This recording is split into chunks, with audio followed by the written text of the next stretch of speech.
Investigation has begun in Kenya after well-known Pakistani journalist Ashraf Sharif was shot dead by police.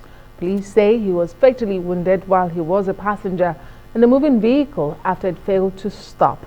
Sharif was a critic of Pakistan's military as well as a vocal supporter of ousted Prime Minister Imran Khan. But his death has sparked protests and a conversation about protecting journalists worldwide. Now in the studio is Jonathan Rozen, senior researcher at the non-profit organization Committee to Protect Journalists. Well, the group defends the right of journalists to report the news safely, and Rozen conducts advocacy as well as coordinates emergency responses for journalists across sub-Saharan Africa. Thank you so much for joining us on the news tonight, Jonathan. Thank you for having me. I mean, this is the case in point. The Pakistani journalist who was killed in Kenya. Of course, after Prime Minister Imran Khan has reacted, he was the first to visit his home.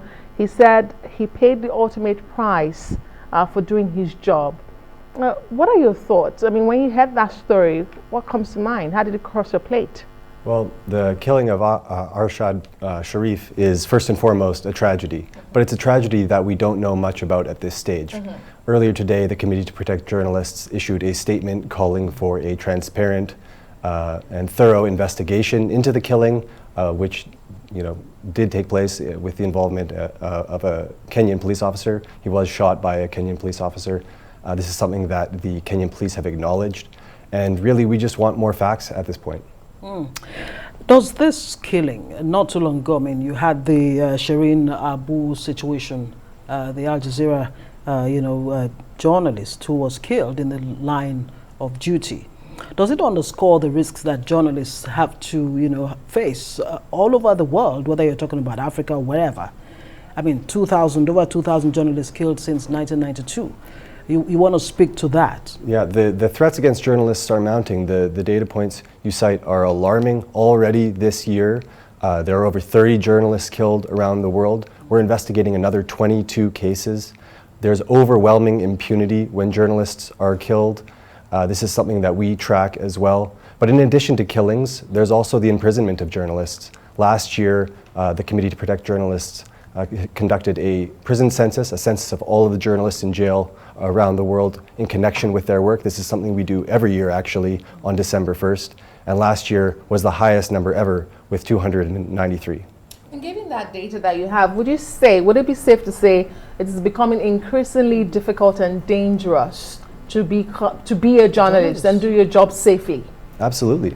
I mean, going out on the street, reporting the facts to the public is something that is fundamental to democracy, it's fundamental to development, and it's something that the public and all politicians should be supporting, for the betterment of society. And yet, we see these numbers rising.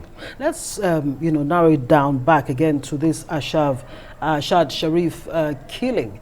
It's well known that he was, a bone in the neck of the military dictatorship in his home country, Pakistan. Of course, he fled to safety, looking for safe haven in Kenya, but unfortunately he's died there. Do you think there's any kind of remote links with the Pakistani government in this killing, though they're asking for fair and transparent investigation? This really underscores the imperative for the investigation. We don't have the facts to make that conclusion at this time, but really we will continue to investigate. The reporters on the ground will continue to investigate, and we're asking for the authorities to do the same. How do we protect the truth if we cannot protect journalists? Right. That's a fundamental question. We can't have a shared reality in a certain way unless we get information from reporters on the ground. And so their safety, their ability to do their job freely, to have access to do their job, and certainly to do their job without fear of reprisal and certainly without fear of killing is absolutely essential. And the question again, I mean, how do you protect journalists then? We do recall that his Ashad's station where he worked for 8 years actually distanced themselves from him. How do you protect the journalists from, this kind of unfortunate situation? The Committee to Protect Journalists really stands with 3 pillars. Right. The first is research. We do reporting on incidents like this and others around the world where journalists are attacked, where journalists are jailed, or where laws or regulations are passed that would inhibit the ability for the press to do their work. Then we use this research to conduct advocacy with various centers of power, with governments, with international institutions, encouraging them to make reforms, to investigate killings like the one we're talking about today, and to release journalists when they're jailed. And then we also do, if you just one moment, we also do emergency assistance. We support journalists when they're in their most dire need with evacuation support and prison support as well. Great, and I'm wondering what kind of reforms you'd like to see. What kind of reforms are you recommending, you know, in terms of I mean, around the world, we're calling for an end to impunity, you know, fundamentally. An end to impunity would mark a signal of political will, which there is really lacking at this moment with respect to crimes against journalists.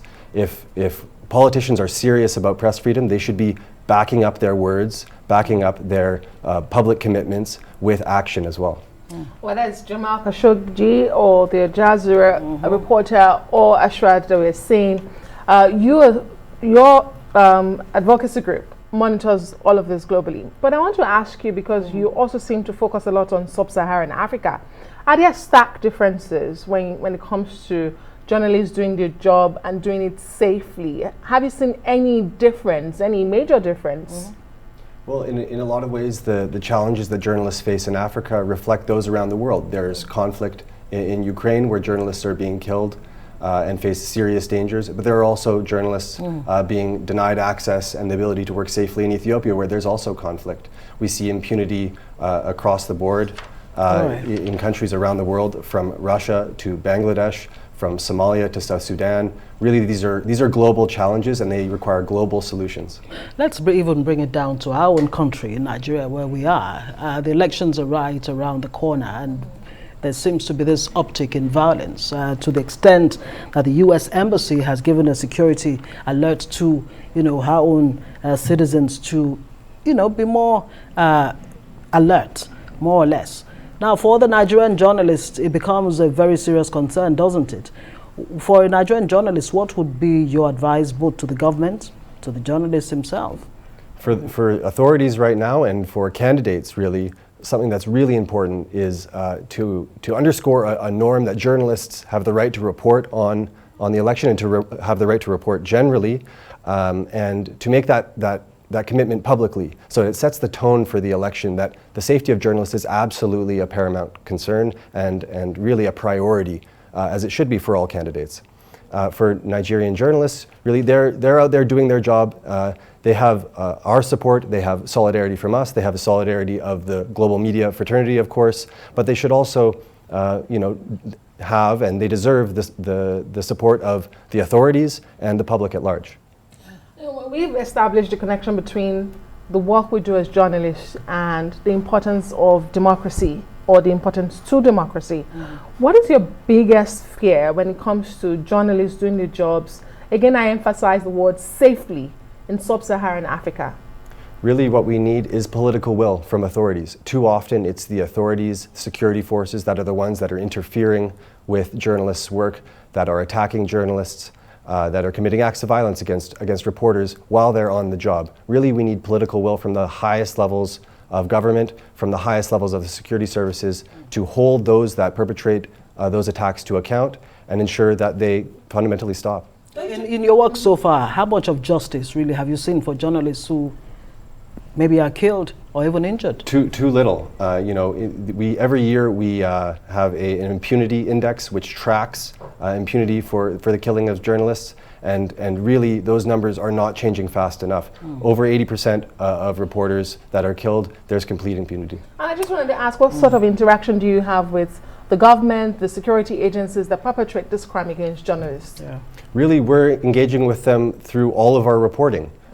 You know, in the course of our reporting, we reach out for comment. When authorities or anyone else is implicated, we're in dialogue with them. We're asking them for comment. We're asking them for the reasons for the behavior that we're seeing. And, you know, again, as I mentioned, we're taking our research and we're meeting with governments whenever possible to encourage the reforms and the accountability that we've been calling for. All right, thank you so much, Jonathan Rozen, Senior Researcher at the non-profit organization Committee to Protect Journalists. Thank you for joining us.